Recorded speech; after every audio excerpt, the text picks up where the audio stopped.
रायगड जिल्ह्यातील उरण तालुक्यामध्ये पिरकन नावाचे एक छोटे गाव आहे. या गावावर जाताना एक हायवे आहे.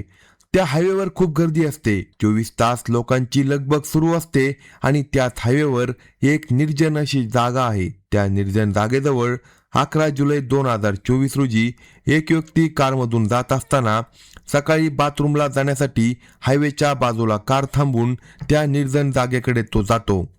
आत गेल्यावर त्याला दूरवर एक वस्तू वेगळी दिसते. ती नेमकी काय आहे हे त्याला माहीत नसतं. पहिल्यांदा पाहिल्यावर ती एखाद्या पोत्यासारखी दिसते, पण तरी सुद्धा थोडं बारकाईनं पाहिल्यावर ती एखाद्या माणसाच्या शरीरासारखी दिसते. कुणीतरी व्यक्ती तिथे झोपलेली आहे असं वाटत असतं. लगेच संशय आल्यामुळे हा व्यक्ती जवळ जाऊन पाहतो आणि घाबरून जातो. म्हणजे एका महिलेचा मृतदेह, साधारणपणे 60 वर्षाच्या एका महिलेचा मृतदेह पाहून तो तसाच ओरडत मुख्य रस्त्याजवळ धावत येतो आणि लगेच पोलीस विभागाला याबद्दल माहिती देतो.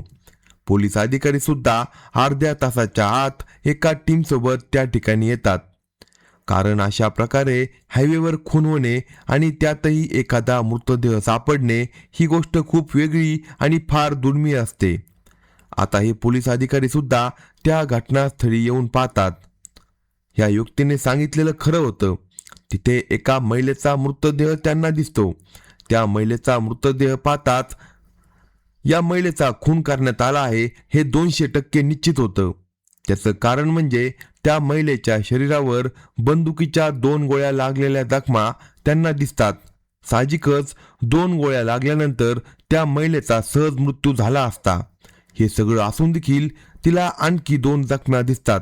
त्या महिलेच्या शरीरावर चाकूने भोकसल्याच्या जखमा देखील होत्या. तिच्या हृदयामध्ये चाकूने भोकसलं होतं. गळ्यावर देखील चाकूने भोसकलं होतं. 2 बंदुकीच्या गोळ्या लागल्या तरी पुरेसं होतं. ती म्हातारी महिला सहज मरण पावली असती.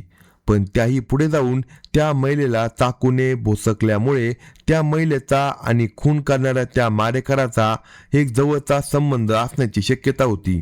नेहमी ओव्हर किलिंग कुठं दिसतं तर खून झालेल्या व्यक्तीच्या आणि मारेकऱ्याचा एक वैयक्तिक संबंध असला पाहिजे.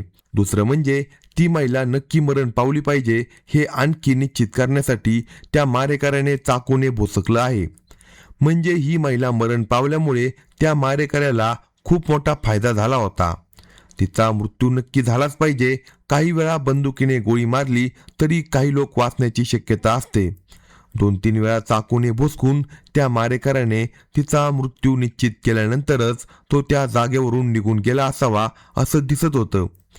त्यानंतर पोलीस अधिकारी संपूर्ण घटनास्थळ चाळून शोधतात. एकही पुरावा त्यांना सापडत नाही. खून एका ठिकाणी झाला होता, पण त्या मारेकऱ्याने हा मृतदेह त्या ठिकाणी आणून टाकला असावा असा पोलीस विचार करत होते. कारण त्या जागेवर त्या महिलेचा खून झाला असता तर झटापट झाली असती. त्या महिलेने स्वतःचा जीव वाचवण्यासाठी संघर्ष केला असता. त्या ठिकाणी कोणत्याही प्रकारची झटापट किंवा संघर्ष झाल्याचा एक छोटा सुद्धा पुरावा सापडत नाही. त्यामुळे हे स्पष्टपणे समजतं की या केसच्या बाबतीत 2 घटनास्थळं आहेत.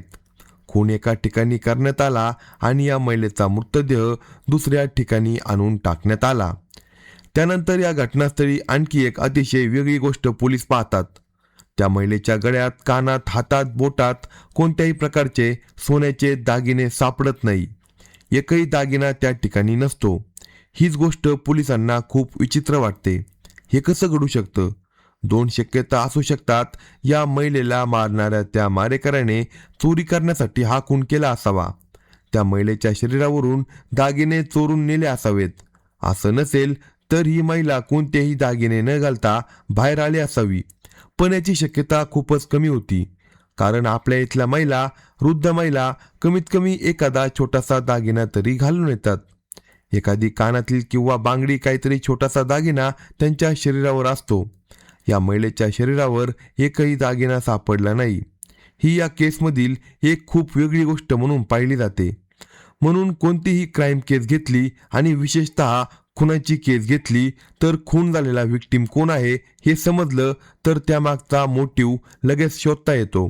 त्या मारेकऱ्याच्या जवळ पोलीस पोहोचू शकतात. म्हणून ह्या केसच्या तपासामध्ये पहिली स्टेप त्या महिलेची ओळख शोधणं ही होती. पण आपण अनेक केसमध्ये पाहिलं आहे, खून झालेल्या व्हिक्टीमचा चेहरा विद्रूप करून जातात ओळख पटू नये म्हणून. पण सुदैवाने या केसमध्ये तसं झालं नाही. त्या म्हाताऱ्या महिलेचा चेहरा खूपच स्पष्ट दिसत होता. फॉरेन्सिक टीम सुद्धा काय सांगते तर 11 जुलैच्या सकाळी तो मृतदेह सापडला होता, पण तिच्या शरीरामध्ये कोणत्याही प्रकारचं डिकम्पोजिशन झालेलं नसल्यामुळे तिचा मृत्यू आदल्या दिवशी म्हणजे 10 जुलैच्या रात्री झाला असण्याची शक्यता जास्त होती. म्हणजे त्याच दिवशी खून करून त्या मारेकऱ्याने त्या जागेवर तो मृतदेह आणून टाकला असावा हे त्यांना समजतं.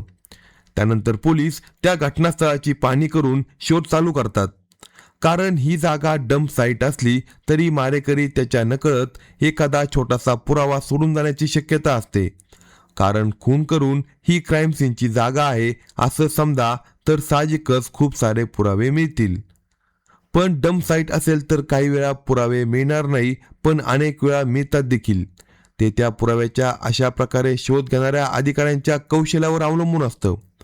पण या केसला हाताळत असलेल्या डिटेक्टिव्हला काय वाटलं तर नक्की त्या जागेवर त्याने आपल्यासाठी एखादा क्लू सोडून ठेवला आहे. तो शोधून काढणं ही आपली जबाबदारी आहे. म्हणून त्या जागेचा पूर्णपणे शोध घेतला जातो. ती एक दाट झुडपांनी भरलेली जंगलासारखी जागा होती. खूप सारे झाडं झुडपं होती. आता या महिलेचा मृतदेह ज्या ठिकाणी सापडला तिथून जवळपास 50 मीटरच्या परिसरात चाळणी करून शोध घेतला जातो. पोलीस अधिकारी आपल्या काठीने प्रत्येक वस्तू आणि झुडपं बाजूला करून पाहत होते. एखादा छोटा पुरावा मिळतो का त्याचा ते शोध घेत होते. पोलीस सतत प्रयत्न करत असताना त्यांच्या शोधाला एक यश मिळतं. दूरवर एक चष्मा सापडतो. तो चष्मा साधारणपणे आपण चष्मा ठेवण्यासाठी केस देतात ना तशा एका बॉक्समध्ये असल्याचं सापडतं.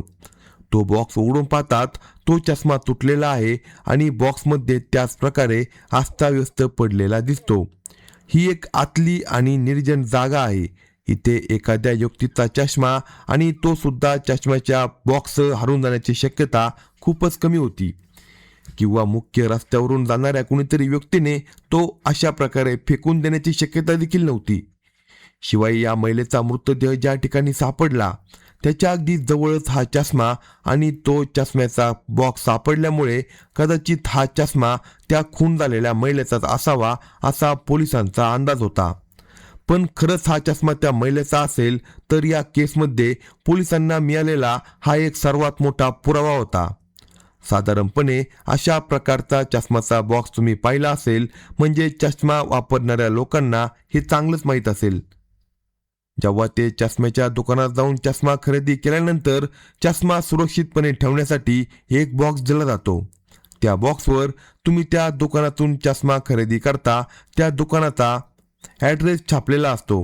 काही बॉक्सवर त्या दुकानाचं नाव, एरिया आणि ॲड्रेस सुद्धा असतो. आता पोलीस अधिकारी त्या चष्म्याचा बॉक्स पाहतात तेव्हा त्याच एरियामध्ये डोंबिवली नावाचा एक एरिया आहे. त्या एरियामध्ये असलेल्या एका चष्म्याच्या दुकानामधून हा चष्मा खरेदी करण्यात आला आहे असं पोलिसांना समजतं. आता पोलीस अधिकारी म्हणतात, ठीक आहे, ट्राय करून पाहूया, या दुकानात जाऊन बघू. जर हा चष्मा खून केलेल्या महिलेचा असेल तर नक्कीच या केसमध्ये आपल्याला खूप सारी माहिती मिळेल. आता ते थेट त्या चष्म्याच्या दुकानात जातात. तिथे काम करणारी व्यक्तीसुद्धा तो बॉक्स अशा प्रकारे उघडून पुन्हा पुन्हा पाहते आणि ती म्हणते, साहेब, मी खात्रीने सांगते हा चष्मा आमच्या दुकानामधूनच खरेदी केला आहे. त्यामध्ये कोणत्याही प्रकारची शंका नाही. पण 1 मिनिट थांबा, हा चष्मा कुणी खरेदी केला होता ते मी चेक करून देते. ती त्याच्याकडे असलेले सगळे लिस्ट काढून पाहते तेव्हा ती म्हणते, साहेब, एक महिला आहे. तिचं वय जवळपास 60 वर्ष आहे. तिचं नाव भारती आंब्रोकर आहे. ती या एरियामधील लोकल आहे. अनेक दिवसापासून आमच्या चष्म्याच्या दुकानातच येऊन चष्मा खरेदी करून ती घेऊन गेली होती. आता साधारणपणे 2-3 महिन्यापूर्वी त्या म्हातारीने हा चष्मा खरेदी केला होता. तिचा रेकॉर्ड माझ्याकडे आहे. आता साधारणपणे आपण एखाद्या दुकानात जाऊन चष्मा खरेदी करतो म्हणजे एकतर आपला ॲड्रेस देतो किंवा कमीत कमी फोन नंबरसारखी माहिती देतो. तेव्हा भारती आंबोरकर नावाचा त्या महिलेचा ॲड्रेस सुद्धा आहे आणि त्या महिलेचा फोन नंबर सुद्धा त्या चष्म्याच्या दुकानात होता. आता जर हीच खून झालेली महिला भारती आंबेडकर असेल तर या केसमध्ये एक सुपर प्रोग्रेस होणार होती. आता पोलीस अधिकारी तो ॲड्रेस आणि फोन नंबर घेतात आणि ते घरात जाऊन थेट चौकशी करूया म्हणून ते भारती आंबेडकर नावाच्या महिलेच्या घरी जातात. घराला बाहेरून कुलूप लावलेलं असतं. 2 दिवसापासून घर बंद असतं. आता ते शेजारच्या घरात राहणाऱ्या लोकांना विचारतात, या घरात कोणी राहतं का? तेव्हा ते सांगतात, भारती नावाची एक म्हातारी महिला या ठिकाणी राहते. तिचं वय जवळपास 60 ते 62 वर्ष आहे. ती घरामध्ये एकटीच राहत होती, पण 2 दिवसापूर्वी ती एका ठिकाणी जाण्यासाठी निघून गेली. 10 तारखेला संध्याकाळी आपल्या मुलीला भेटायला जात आहे असे सांगून ती निघून गेली होती. त्यानंतर ती घरी आलीच नाही. पोलीस त्यांना विचारतात, त्यांना किती मुली आहे? त्यांना प्रीती नावाची एकच मुलगी आहे आणि त्या मुलीचं लग्न झालं आहे. ती वारंवार आपल्या मुलीला भेटायला जातेच असते. काही वेळा ती स्वतः जाते, अनेक वेळा त्यांचा एक जावई आहे तो त्यांना घेऊन जातो असं शेजारी सांगतात. पोलीस म्हणतात, 10 तारखेला भारती कशी गेली? ती एकटी गेली की तिचा जावई तिला घेऊन गेला असं पोलिसांनी त्यांना विचारलं होतं. तेव्हा शेजारी म्हणतात, मला माहीत नाही त्या कशा गेल्या, पण शेवटी जेव्हा मी तिच्यासोबत बोलले तेव्हा ती म्हातारी महिला मला म्हणाली होती, मी माझ्या मुलीला भेटायला जात आहे, माझा जावई येऊन मला पिकअप करणार आहे, अशी माहिती आता पोलिसांना मिळाली होती. आता पोलिसांनी तिचा जावई मयुरेशला एवढ्या लवकर पकडतील याचा जावयाला काही कल्पना नव्हती. म्हणजे त्या आईचं फोन लोकेशन शोधून काढतील, तिची ओळख पटतील, तिचा चष्मा सापडेल, फोनचे रेकॉर्ड काढतील, शेजारच्या लोकांकडे चौकशी करून त्याचं नाव जावई म्हणून समोर येईल आणि त्यानंतर त्याच्या फोनचं रेकॉर्ड काढून ते दोन्ही फोन एकत्र प्रवास करत होते हे पोलीस 24 तासांच्या आत शोधून काढतील असं त्याला अजिबात अपेक्षित नव्हतं. त्यामुळे तो पोलिसांना घाबरून पळून न जाता सहज फिरत असतानाच पोलिसांनी त्याला पकडलं. पकडल्यानंतर संशयाच्या आधारावर त्याला चौकशीसाठी घेऊन येतात.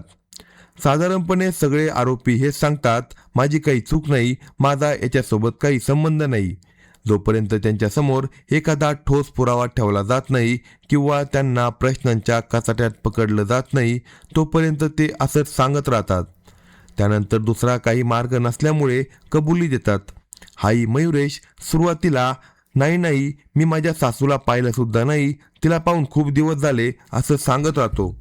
तेव्हा पोलीस त्याच्यासमोर फोनचे रेकॉर्ड ठेवतात. सगळ्यात आधी शेजारच्या लोकांनी सांगितलेली माहिती त्याच्यासमोर ठेवतात. तू तुझ्या सासूला फोन केला होता, तुम्ही दोघं एकत्र प्रवास केला होता, घटनास्थळी तुम्ही दोघं एकाच ठिकाणी होता, त्यानंतर तिचा फोन बंद झाला, अशी एका पाठोपाठ एक सगळी माहिती त्याच्यासमोर ठेवली जाते. हे सगळं पाहून जावई मयुरेश खरंच घाबरून जातो. काही वेळ तो मान खाली घालून बसतो, विचार करतो, शेवटी म्हणतो, ठीक आहे साहेब, मी मान्य करतो, मीच तिचा खून केलाय. पण पोलिसांना लगेच समजतं की हा खून त्याने एकट्याने केलेला असण्याची शक्यता नाही, कारण त्या महिलेला कारमध्ये घेऊन जाऊन 2 वेळा बंदुकीने गोळ्या मारल्या होत्या आणि तिचा मृतदेह ज्या ठिकाणी सापडला होता ती जागा मुख्य रस्त्यापासून दूर असलेली निर्जन जागा होती. म्हणून मयुरेशला एकट्याला मुख्य रस्त्यावर कार थांबवून एवढ्या वयाच्या आणि थोड्या जड शरीराच्या महिलेला उचलून घेऊन आत जाणं शक्य नव्हतं. म्हणून या खुनामध्ये मयुरेशशिवाय आणखी कुणीतरी त्याला मदत केली आहे हे पोलिसांना चांगलं समजलं होतं. अशा प्रकारे पोलीस चौकशी करत असताना तो कबूल करतो, हो साहेब, माझे 3 साथीदार आहे, आम्ही चौघांनी मिळून या महिलेचा खून केला, अशा प्रकारे तो कबुली देतो. आता त्याने कबुली दिली आहे, ठीक आहे, पण खून नेमका कसा केला असं पोलीस त्याला विचारतात. मग तो सगळं सांगायला सुरुवात करतो. सगळ्यात आधी त्याने काय केलं होतं तर 10 जुलैला त्याच्या सासूने त्याला फोन केला होता. मला माझ्या मुलीला भेटायचं आहे, मी तुमच्या घरी येणार आहे असं तिनं त्याला सांगितलं होतं. म्हणून त्यानं काय केलं, ठीक आहे, मी तुम्हाला येण्यासाठी येतो असं तिला सांगितलं आणि 10 जुलैला तो आपल्या सासूला घेण्यासाठी तिच्या घरी गेला. तिला कारमध्ये बसून तो त्यांच्या घराच्या दिशेने निघाला. पण त्याच्या कारने थोडं अंतर पार केल्यानंतर त्याचे 3 साथीदार येऊन त्या कारमध्ये बसले. हे पाहून त्याच्या सासूला काही समजलं नाही. हे लोक कोण आहे आणि कारमध्ये का बसत आहे असं तिनं विचारलं. तेव्हा त्याने खोटं सांगितलं. तो म्हणाला, हे माझे मित्र आहे, अशा प्रकारचे खोटं सांगून तो कार पुढे नेत राहिला. कार थोडे अंतर गेल्यानंतर एका निर्जन ठिकाणी पोहोचली. तिथे मयुरेशने त्याच्याकडे असलेल्या बंदुकीने आपल्या सासूला 2-3 वेळा गोळ्या मारून तिचा खून केला. हे सगळं कारच्या आतमध्येच घडलं. म्हणजे हेच खरं घटनास्थळ होतं आणि ती कार एका निर्जन जागेवर होती. 2 गोळ्या लागल्यामुळे ती म्हातारी महिला मरण पावली. पण तरी सुद्धा ती महिला नक्की मरण पावली आहे याची खात्री करण्यासाठी त्याने चाकूने आणखी 2 वेळा तिच्या शरीरावर वार केले. हे सगळं त्याच्या कारमध्येच घडलं होतं. ही कबुली मिळाल्यानंतर पोलिसांनी त्याची कार ताब्यात घेतली आणि त्या कारमधून जुने पुरावे फॉरेन्सिक टीमने गोळा केले. त्यानंतर त्या महिलेला मारून झाल्यावर ते सगळे गावापासून दूर असलेल्या हायवेवरील त्या निर्जन जागेवर गेले आणि त्या महिलेचा मृतदेह तिथे नेऊन टाकून आले. त्या महिलेच्या हातामध्ये नेहमी चष्मा असायचा. कधी ती चष्मा वापरायची नाही तर हातात त्याचा बॉक्स ठेवायची. तुम्ही नीट पाहिलं तर हे लक्षात येईल. जे लोक नेहमी चष्मा वापरतात ते कायम त्यांचा चष्मा जवळच ठेवतात. काही लोक फक्त अधूनमधून जवळचं वाचण्यासाठी चष्मा वापरतात. त्याचप्रमाणे या महिलेने आपला चष्मा एका बॉक्सच्या आतमध्ये ठेवला होता. त्यांना मारून मृतदेह तिथे टाकत असताना तो चष्मा तिच्या कमरेला खोचलेला होता. तेव्हा तो चष्मा आणि त्याचा बॉक्स बाजूला पडला आणि हा केसमधला एक अतिशय महत्त्वाचा पुरावा ठरला. म्हणून खून करून झाल्यानंतर कोणालाही काही कळू न देता सगळे आपापल्या घरी निघून गेले. हेच घडलं साहेब, असं जावई मयूर सांगत होता. पोलीस त्याला विचारतात, ठीक आहे, तूच खून केला हे मान्य केलं, पण तू खून का केला? तुझ्या सासूचा खून करण्या इतका तुझा आणि तुझ्या सासूमध्ये नेमका काय प्रॉब्लेम होता? कारण एक हेतू असतो. साधारणपणे जावयाने सासूचा खून करणे ही खूपच दुर्मिळ गोष्ट आहे. नवरा बायकोमध्ये भांडण होतं, विवाहबाह्य संबंधामुळे खून होतात, अशा प्रकारच्या घटना घडतात. पण सासू आणि जावई यांचं नातं खूप वेगळं आणि गुंतागुंतीचं असतं. मग तुझ्या सासूचा खून करण्या इतका नेमका काय प्रॉब्लेम होता? असं विचारल्यावर मयुरेश म्हणतो, साहेब, माझी सासू मला खूप त्रास देत होती साहेब. ती सतत मला त्रास द्यायची, नेहमी काही ना काही त्रास द्यायची. अरे पण खून करण्या इतका त्याने तुला काय त्रास दिला? असं विचारल्यावर तो सांगतो, तिच्या मुलीसोबत माझं लग्न झालं आणि मी तिला माझ्या घरी घेऊन आलो. तेव्हापासून ती सतत मला माझ्या मुलीला भेटायचं आहे, मला माझ्या मुलीला भेटायचं आहे असं सांगून मला त्रास देत होती साहेब. गेल्या 1 वर्षापासून तिचा हा त्रास माझ्याकडून सहन होत नव्हता साहेब. मी तिला सांगितलं, माझी बायको गरोदर आहे, त्यामुळे तिला इकडे तिकडे फिरता येणार नाही. पण ती म्हणाली, ती येऊ शकत नसेल तर मी येऊन तिला भेटते. असं म्हणत ती आपल्या घरच्या प्रायव्हसीमध्ये सतत हस्तक्षेप करत होती आणि प्रत्येक वेळी काही ना काही त्रास देत होती साहेब. एका टप्प्यावर मला तिचा खूप कंटाळा आला. काय ग, तुला नेहमी माझ्या मुलीला भेटायचं असतं, माझ्या मुलीला भेटायचं असतं, मी तुझ्या मुलीचं काय करणार आहे असं म्हणत मला राग आला आणि त्या रागाच्या भरात मी माझ्या सासूचा खून केला साहेब.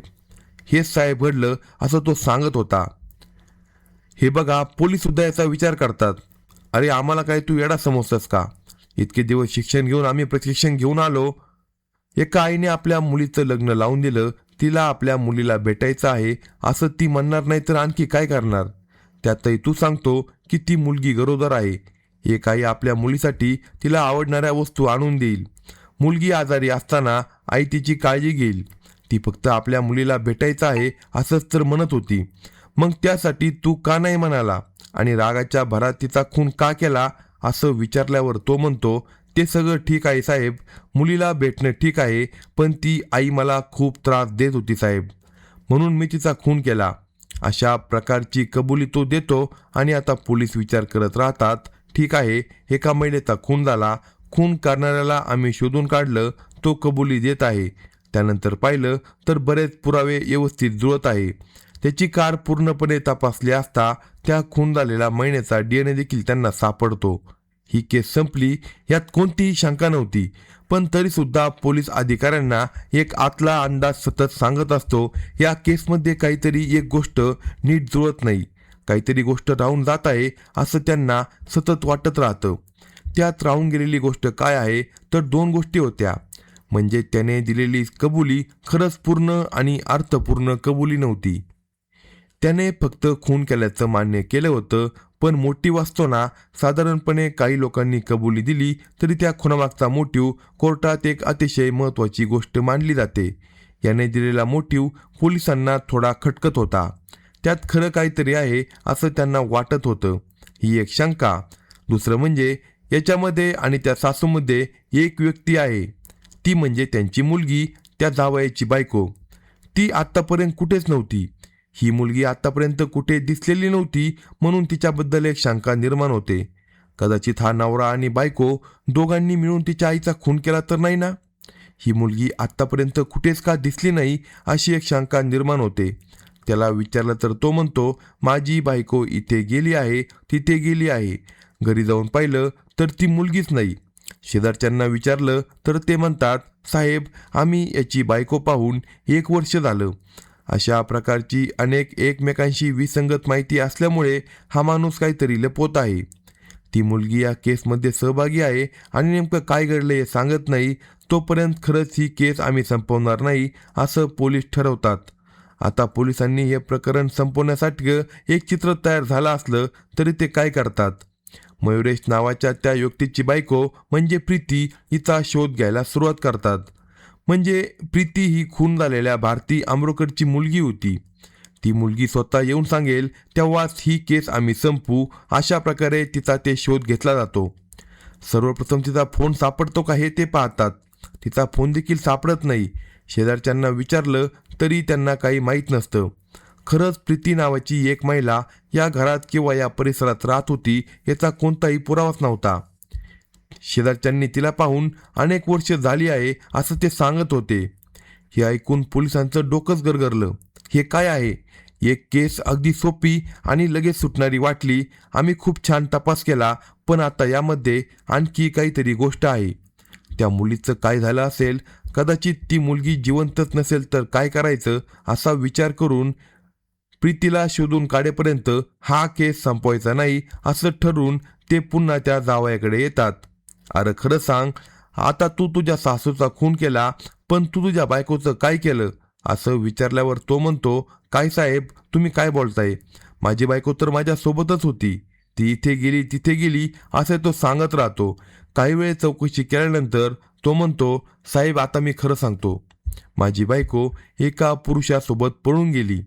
मी हे माझ्या सासूला सांगू शकत नव्हतो. मी हे खूप वेळा टाळण्याचा प्रयत्न केला आहे, पण ती सतत मला माझ्या मुलीला भेटायचं आहे, मला माझ्या मुलीला भेटायचं आहे असं सांगून त्रास देत होती. म्हणूनच मी तिचा खून केला, अशा प्रकारे तो सांगतो. हे थोडं विश्वास ठेवण्यासारखं वाटतं. पण असं असेल तरी एक मुलगी पळून गेली असेल तर तिच्या आईला जाऊन सांगायला हवं होतं ना. तुमची मुलगी पळून गेली आहे असं सांगायला तिने आईला पाहिजे होतं.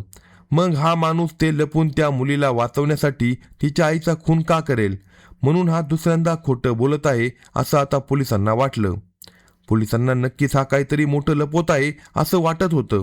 अरे खरं सांग, तुझ्या बायकोचं काय केलं? मला माहीत आहे तू तुझ्या बायकोचा खून केला असं सांगून ते त्याला विचारतात. तेव्हा तो म्हणतो, साहेब असं काही नाही.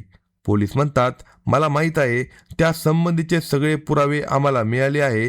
तू खरं सांगितलं तर तुला कमी शिक्षा मिळवून देण्यासाठी आम्ही प्रयत्न करू, नाहीतर एवढंच तुला फाशीच्या तख्तावर जावं लागेल असं सांगून त्याच्यावर दबाव आणला जातो.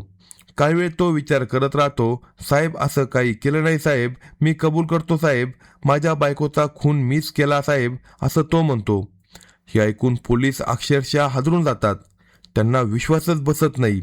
एका खुनाच्या केसचा तपास करायला गेल्यावर तिथे आणखी एका खुनाचा केस समोर येतो. असं फारच दुर्मिळ घडतं. अगदी आपल्या चॅनेलवर सुद्धा अशी 2-3 प्रकरणं मी सांगितली आहे, पण ही घटना अतिशय दुर्मिळ आहे. आता पोलीस हे दुसरं प्रकरण उघडल्यानंतर सर्वप्रथम त्या प्रीती नावाच्या महिलेला शेवटी आणि कोणाला कुठे भेटलं याची चौकशी करतात. त्या महिलेचा फोन जवळपास 1 वर्षापूर्वीपर्यंत सुरू होता. शेजारी, नातेवाईक, मित्र, कुटुंबातील सगळ्यांना विचारलं तर ते म्हणतात, साहेब 2023 सालच्या ऑगस्ट महिन्यानंतर आम्ही प्रीतीला पाहिलंच नाही.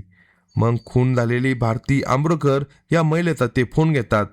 त्या महिलेने आपल्या मुलीसोबत म्हणजे प्रीती नावाच्या मुलीसोबत शेवटी कधी बोललं होतं हे ते पाहतात. 2023 सालच्या ऑगस्टपर्यंत त्या दोघींचं बोलणं झालेलं होतं. त्यानंतर त्या दोघींमध्ये कोणताही संपर्क नव्हता.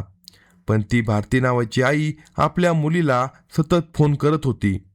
त्यानंतर त्या दोघींमध्ये कोणताही संपर्क राहिलेला नव्हता.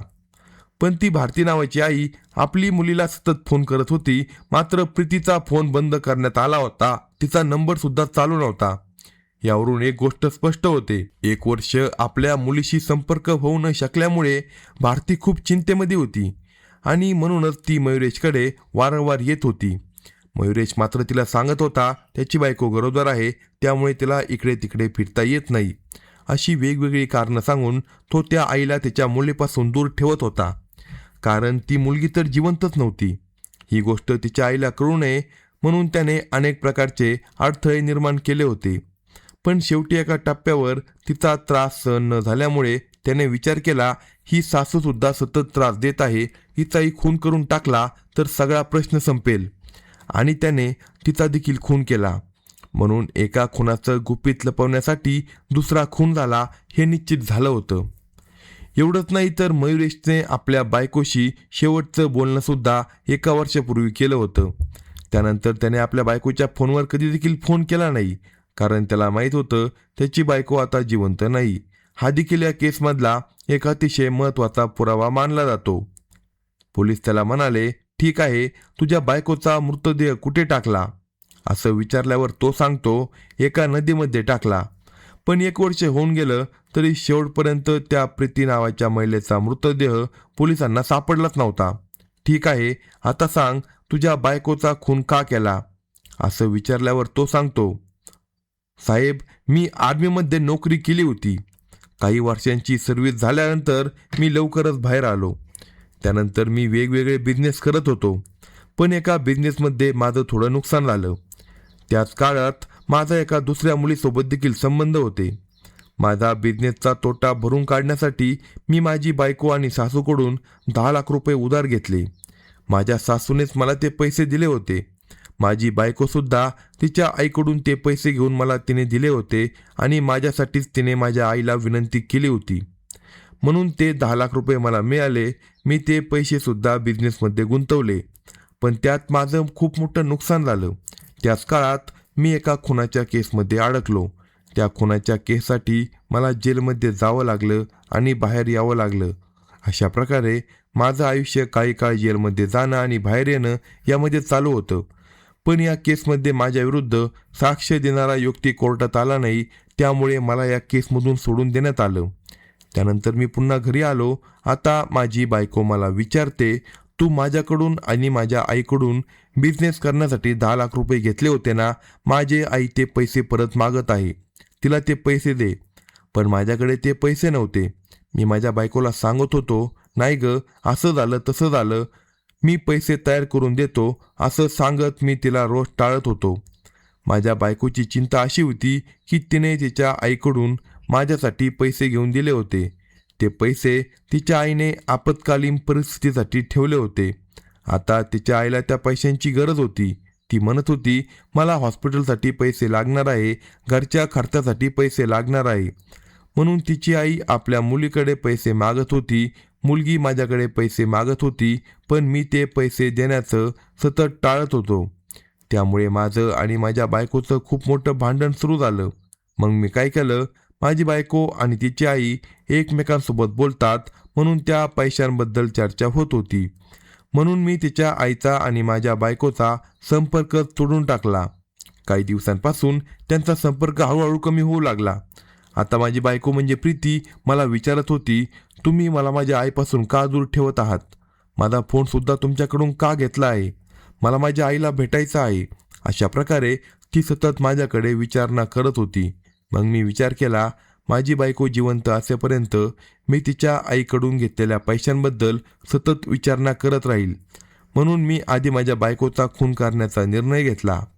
2023 सालच्या ऑगस्ट महिन्यात मी तिला सांगितलं, चल आपण तुझ्या आईला भेटायला जाऊ, तिथे एका लॉजमध्ये राहू, तुझ्या आईला सुद्धा तिथे बोलावून घेऊ. असं सांगून मी माझ्या बायकोला एका लॉजमध्ये घेऊन गेलो. तिथे तिचा खून केला, तिचा गळा आवळून तिची हत्या केली. त्यानंतर तिचा मृतदेह एका नदीमध्ये टाकून दिला असं तो सांगत होता. पण प्रत्यक्षात त्याने तो मृतदेह नेमका कुठे टाकला हे अजूनही माहीत नाही. या केसच्या बाबतीत शेवटपर्यंत प्रीतीचा मृतदेह पोलिसांना सापडलाच नाही. ठीक आहे, आता या मुलीचा खून झाला, पण त्यानंतर त्याची अडचण संपली का? नाही, त्याची अडचण आता दुसऱ्या रूपात त्याच्या समोर आली. त्याच्या सासूने दिलेले पैसे परत मागण्याची गोष्ट सुद्धा काही काळ बाजूला राहिली. पण तिची मुलगी अचानक तिच्यासोबत बोलत नाही, हीच गोष्ट तिच्या आईसाठी मोठी चिंता बनली. ऑगस्ट महिन्यानंतर अचानक तिच्या मुलीचा फोन करण्यात आला. आधीच काही दिवस मयुरेश तिच्यापासून तिच्या मुलीला दूर ठेवत होता. तिला आपल्या मुलीशी संपर्क करता येत नव्हता आणि त्यानंतर तिच्या मुलीचा फोन सुद्धा बंद करण्यात आला. ती मयुरेशला फोन करायची तेव्हा तो खोटं सांगायचा. तुमची मुलगी गरोदर आहे, त्यामुळे तिला इकडे तिकडे फिरता येत नाही, अशा प्रकारच्या अनेक गोष्टी सांगून तो तिला सतत टाळत होता. नाही, मीच तिला घेऊन येतो असं सांगून देखील तो तिला फसवत राहिला. पण असं किती दिवस चालणार? ती आई सुद्धा सतत प्रयत्न करत होती. काही झालं तरी तिला आपल्या मुलीला भेटायचंच होतं. पण मयुरेश तिला तिच्या मुलीला भेटू देत नव्हता. आता त्याला सुद्धा भीती वाटू लागली. एक दिवस तिची आई थेट तिथे येऊन पोहोचली. याची भीती वाटल्यामुळे मयुरेशने घर सुद्धा बदललं. पण घर बदललं तरी त्या आईचा त्रास थांबला नाही. एका टप्प्यावर तो पूर्णपणे वैतागून गेला. त्यानं विचार केला, आता या आईचा आणि माझ्या सासूचा खून केला तरच आपल्याला जाब विचारणारं कोणी राहणार नाही. कारण त्याच्यापेक्षा जवळचं असं कोणतंही नातेवाईक त्याच्याकडे नव्हते. म्हणून एकदा त्यांचा खून केला की सगळा प्रश्न संपेल असं त्याला वाटलं. आणि म्हणूनच त्याने आपल्या सासूचा खून केला. खून करताना त्याने कारमध्येच तिला बंदुकीने 2 गोळ्या मारल्या. पण तरीसुद्धा ती खरंच मरण पावली आहे का याची खात्री करण्यासाठी त्याने तिच्यावर चाकूने देखील वार केले. कारण ती जिवंत राहिली तर आपण अडचणीत येऊ असा त्याला विचार होता. त्यानंतर तिचा मृतदेह घेऊन जाण्याआधी तिच्या हातात कानात असलेले दागिने सुद्धा त्याने काढून घेतले. कारण या छोट्या छोट्या दागिन्यावरून सुद्धा पोलीस तिचा शोध घेऊ लागतात. पोलिसांना ही महिला नेमकी कोण आहे हेच कळता कामा नव्हते. तिच्यापर्यंत पोलीस पोहोचता कामा नये म्हणून तिच्या हातातले आणि अंगावरील सगळे दागिने काढून तिला तिथे तसंच सोडून तो निघून गेला. पण त्यावेळी त्यांना एक गोष्ट माहीत नव्हती. त्या महिलेच्या हातामध्ये एक चष्मा आणि त्याचा बॉक्स होता. तो तिच्या जवळच पडला होता आणि हाच चष्मा पोलिसांना त्याच्यापर्यंत घेऊन येईल याची जावई मयूरला थोडी देखील कल्पना नव्हती. एका खुनाचा तपास करायला पोलीस गेले आणि त्यातून आणखी एक खून सुद्धा उघडकीस आला. आता विचार करू, समजा मयुरेशने आपल्या सासूचा खून केला नसता तर शेवटपर्यंत प्रीती नावाच्या त्या महिलेचा खून झाला हे कोणाला देखील कदाचित कळलं नसतं. म्हणून या आईला आपल्या मुलीसोबत बोलण्यासाठी सुरू असलेला संघर्ष आणि माझी मुलगी गेल्या 1 वर्षापासून माझ्या संपर्कात का नाही या प्रश्नाचं उत्तर शोधण्यासाठी ती सतत करत असलेले प्रयत्न यामुळे शेवटी तिच्या मुलीसोबत नेमकं काय झालं हे संपूर्ण जगासमोर आलं. शेवटी बायको आणि सासू या दोघींच्या खुनाच्या आरोपाखाली मयुरेश नावाच्या त्या व्यक्तीला अटक करण्यात आली आणि सासूच्या खुनामध्ये त्याला अटक करणाऱ्या त्याच्या 3 मित्रांना देखील अटक करण्यात आलं. या केसची चौकशी अनेक दिवस कोर्टात चालली. यामध्ये मुख्य आरोपी मानल्या जाणाऱ्या मयुरेशला आणि त्याच्यासोबत इतर आरोपींना कठोर शिक्षा सुनावण्यात आली.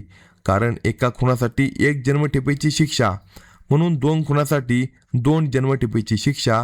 मयुरेश या दोन्ही खुनांमध्ये सहभागी होता म्हणून त्याला 2 जन्मठेपेच्या शिक्षा सुनावण्यात आल्या आणि फक्त एका खुनामागे सहभागी असलेल्या त्याच्या इतर मित्रांना 1 जन्मठेपेची शिक्षा सुनावण्यात आली.